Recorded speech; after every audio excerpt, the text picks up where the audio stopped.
BBOR, Black Box Online Radio, coming to you from West Virginia.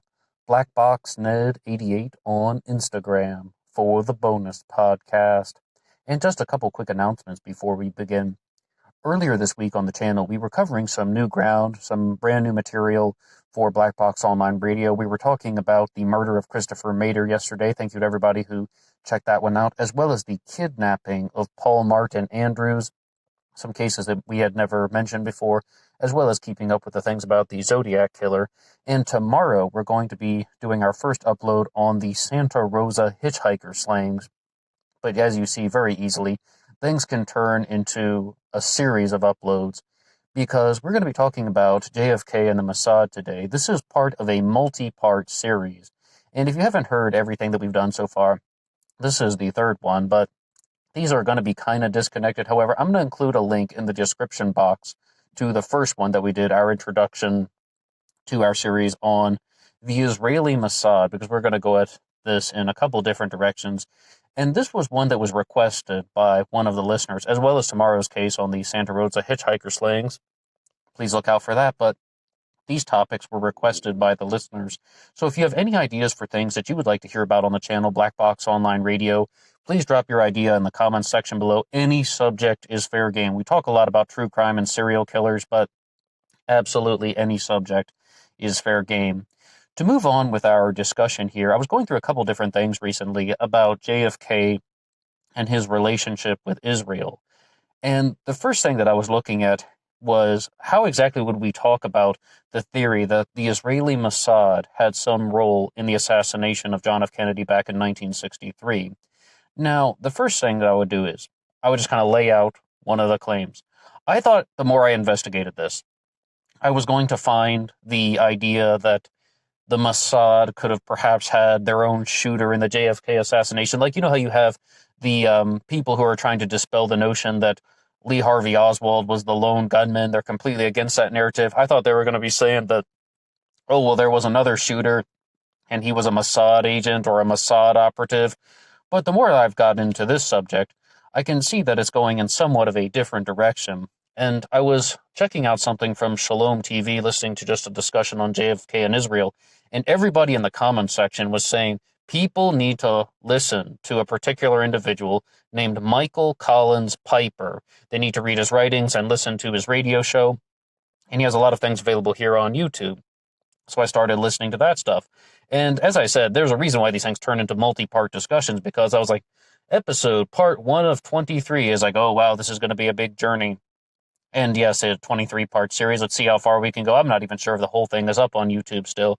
But the thing that he was putting forward was a different claim, a claim that I think is a little bit more fascinating. And it's not so much that, oh, the Israeli Mossad had their own shooter. And it's also not something else that I thought people were going to be saying. I thought that they would be perhaps coming at this from the standpoint that even if you're not going to say that the Mossad have their own shooter on the grassy knoll or something like that, then they would have brainwashed Lee Harvey Oswald in a type of MK Ultra variant program, being very clear, not MK Ultra itself, but a variant of that, something similar to that, brainwashing or coercing somebody into this, persuading somebody in a particular way, which could have been completely unbeknownst to Lee Harvey Oswald, but he would have been doing their bidding and not realizing it.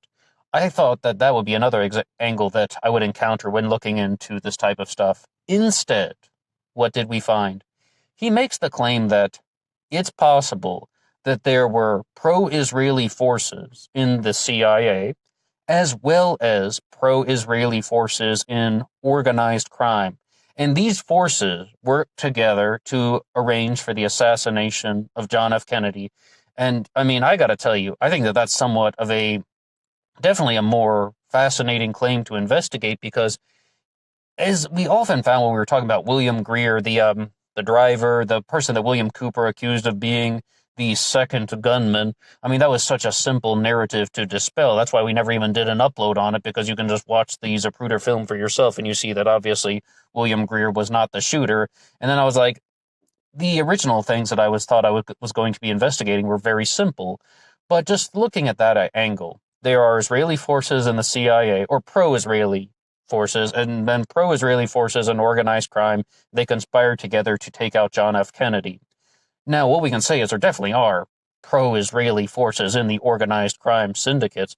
We did a whole upload about this called Meyer-Lansky New World Order Connections, which isn't only talking about the gangster, Meyer-Lansky, but how the money moves. When you have billion-dollar transactions, or even if you have $100 million, and these things are being moved around in various ways, whether it's in arms or in drugs or in any type of criminal activity, it affects a lot of people. And these influences are either poorly documented or perhaps they are intentionally undocumented. And people simply aren't thinking about how these types of interactions are affecting other groups and how this puts pressure on a different group to behave in a particular way. So I think that this will be something that is a very good way for us to continue the types of discussions. Why would the Israeli Mossad want to take out John F. Kennedy? Well, some of those things that they were talking about on Shalom TV were going about this in a particular direction. What happened before JFK? Eisenhower, 8 years of Dwight D. Eisenhower as President of the United States of America. Now, there's this movie that was made with Michael Richards back in the mid-90s. I think it was in 1995. It's called Unstrung Heroes. I saw it twice as a kid. It was just on the TV. But I thought it was called Untrusting Heroes. It wasn't until I was an adult that I learned the real name. You know how kids sometimes can't pay attention too closely when they're reading? And as an adult, I learned it was called Unstrung Heroes, once again with Michael Richards. I think John Turturro's in it as well. And there's a particular line where Michael Richards' character says that Eisenhower was a Nazi. And somebody tells him, no, that's not true. Dwight D. Eisenhower was one of the best presidents that we've ever had.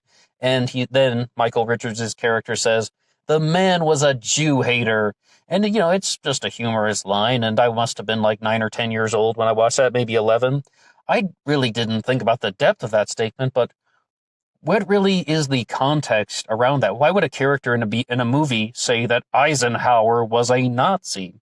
Well, the things that they were getting into on Shalom TV were that the relationship with Israel wasn't very strong during the Eisenhower regime, or the foundations for a United States-Israel relationship were not really in the works. Remember, Israel is a very new and up-and-coming nation, more or less, a very young nation. And it's possible, in some theoretical way, that they view the Kennedy presidency as a way for Israel to establish ties with a very strong and powerful Western nation, as well as to use the United States of America to further their own interests.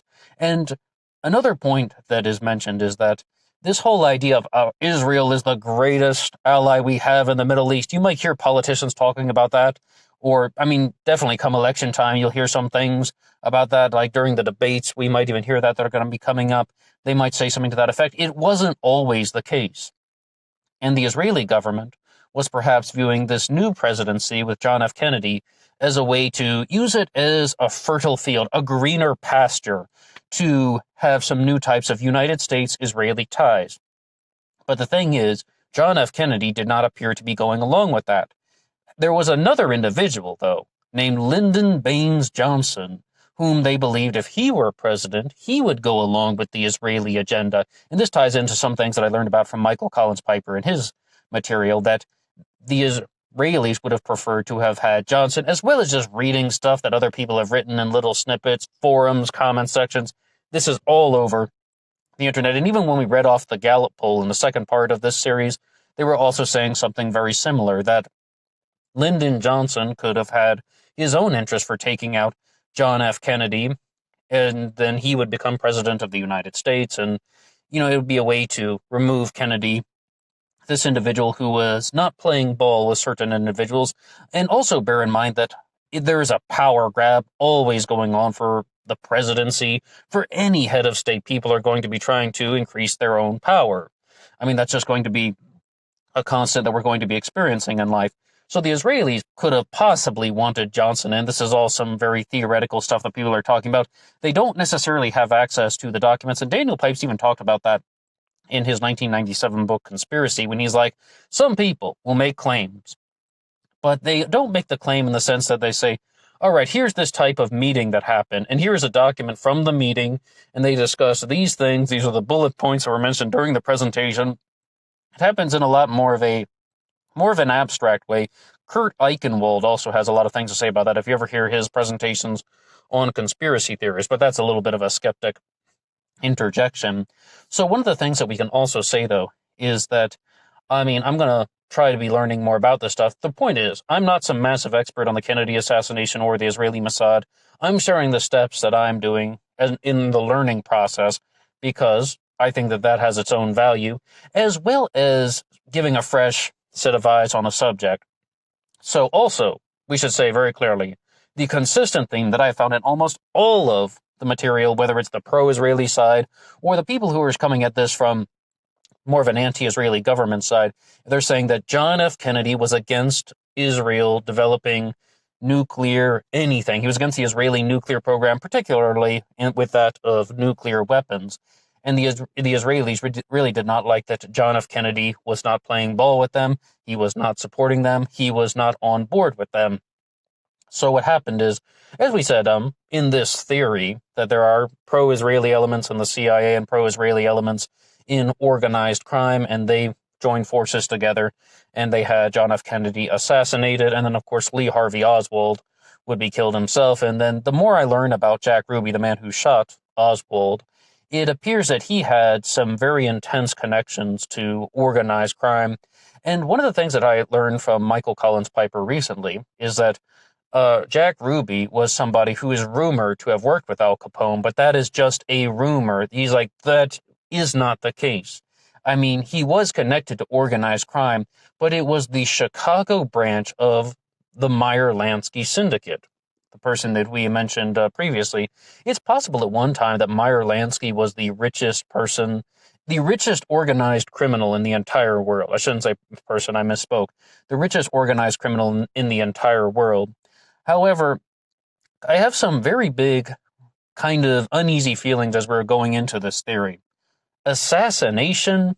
Why exactly would they do that simply if they wanted to get John F. Kennedy out of office, as opposed to simply having him resign? I mean, they could do a variety of things.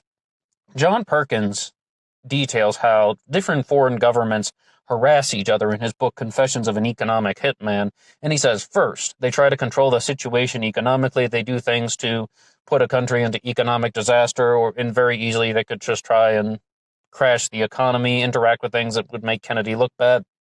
The second thing is they can send in the jackals. Jackals are people that cause internal uprisings, which deal with some type of internal calamity, protesting, agitating, riling up certain political groups that are already somewhat out of control, and then pushing that energy toward the president, making the president look bad and forcing him to resign. Because if Kennedy resigned, then Lyndon Johnson would still become president. I mean, why would they go through this method of assassination? And like I said, this is a learning process for me. We'll get to some of these things later on. But you see, Richard Nixon resigned, of course, and then Gerald Ford became president of the United States. Same thing would have gone about in that way. And then the final step is, if there is not any progress with this thing about economic controls or the jackals, then they can have an invasion. However, one thing that I would say against that John Perkins model with Israel challenging the United States of America, America would have been a much more powerful nation, and all of those things would be difficult. So assassination, that also guarantees that JFK would have been taken out of the picture. Now, there's also the possibility of scandal. I mean, it's the only problem with that is John F. Kennedy only had sex with his wife, and his family never did anything wrong. I shouldn't be sarcastic about that, excuse me. No, but they had dirt on John F. Kennedy. And what I was told about Kennedy from just somebody, one of the first times I ever talked to somebody about the Kennedy assassination, is he had an enormous file on him that was kept by the FBI only because of the affairs that he had with all the women and such. And like, even talking about the stuff with Marilyn Monroe, and they're just pointing out that he was just under constant scrutiny, and they had all this type of dirt on him, and wouldn't it have been easier to take him out through resignation as opposed to assassination? But assassination, I do say it's rather psychopathic, but it does remove him from office much more quickly. I mean, we're going to explore the subject a little bit more. But what we can say is that the Eisenhower presidency proved not to be very fruitful for the Israelis. I find this as a constant theme as well that is being reiterated throughout the literature. So then you have the Mossad, which is already formed, and then they would have taken some JFK out, possibly through coercing Oswald, duping Oswald, getting him in this position, and allowing him to assassinate the president. But what I would say, though, is there was a particular question that was asked on the Michael Collins Piper show. When like somebody is like, he's discussing this with a caller who asked him, when was the 1967 war? And the guy's like, what are you talking about? When was the 1976 war? It's just like asking, what color is a gray horse? He's like, what are you going at? The 1967 war was during the Johnson administration. Johnson was president then. And now, I know we've all heard about the 67 borders on the evening news. They talk about this all the time. And after 1967, there's a very pivotal moment in the history of Israel. And even Barack Obama would do discussions about this during, his conferences in the Rose Garden and such, talking about the 1967 borders. But that was during the Johnson administration. And you could really see the expansion of Israel in a different direction. Does that mean that the Mossad wanted JFK out so clearly? And it's not only the Mossad, it's the entire government of Israel. I mean, the people that are in the government, we should say. Does that mean that they wanted him out so badly that they had to have him removed via assassination? And what I would really like to know more about this as we continue to investigate is that, I mean, how exactly did they dupe Oswald? What type of brainwashing measures would they use on him? Did they simply coerce him to do it in a particularly different way other than this type of MK Ultra style brainwashing? I think that it's very challenging, but I think it's also much more valuable to have the discussions about how does this group put pressure on somebody else? Like when you have, once again, these very large and powerful transactions taking place, how does this improve and encourage the strength of another group to put pressure on a particular person or a particular way of thinking that forces somebody to do something destructive? Because if you're just going to say that the Mossad had their own shooter, all right, then prove it. The second gunman in the Kennedy assassination that everybody keeps talking about, that was a Mossad operative, all right, then prove it. But it definitely hasn't been proved to everybody's satisfaction, I can say that much. And the other thing that I would say is that if you're going to be examining the concept of just having pro-Israeli forces in the CIA and pro-Israeli forces in the organized crime syndicates, and that this is, the Mossad is in the middle of them, and they come up with this plan to assassinate Kennedy, you're going to be dealing with some very abstract stuff, especially when you're looking at how this person's actions influenced and affected another person's actions. We're not talking about direct orders. I want to be very clear about that. I think that if we investigate this further, which we will, as we said, multi-part series, it's not so much about a direct order is being given, but these people will interact, and then this person will be influenced by that interaction to behave in a different way. That is what we would want to look for. And somebody left a comment on part 2 of the upload when they were talking about how the CIA, the Mossad, the KGB, these can all be viewed as one because they're going to be dealing with interactions and such. And there's going to be crossover. And you also have these covert affairs. But another thing that I heard recently was that Seymour Hersh even talks about some of the connections to the Mossad and John F. Kennedy, and definitely the problems of the Israeli government and John F. Kennedy. And I think that that is very, very likely because when we did our first upload on JFK, not about the assassination, but talking about his presidency, the first thing I mentioned was Seymour Hersh is very critical of John F. Kennedy for a couple reasons. What he said was that words that entered the American vocabulary during the Kennedy presidency were nation building, Green Berets, counterinsurgency. John F. Kennedy was actually leaning toward globalism a lot more than many people give him credit for. And it really appears that Hirsch is not a complete anti-Kennedy individual, but what he is saying is that he is trying to dispel the myth of Kennedy, that he was just so pro-freedom, he stood up for what was right all the time, and he was all about liberty, the way that some people say. Alex Jones was even on the airwaves saying that we haven't had a real president since Kennedy because he stood up to the New World Order. Well, one of the things that you could say as an alternative is, no, he did not. He was just making enemies with the wrong people. And I think that's where we're going to have to leave it at for now. So if you have anything that you would like to drop in the comments section below, I would love to hear from you. Please drop your suggestions, questions, or comments, and anything you'd like to share about JFK in the section below. That's all from me now. See you on Instagram for the bonus podcast. And as always, you can like and subscribe if you want. And until next time.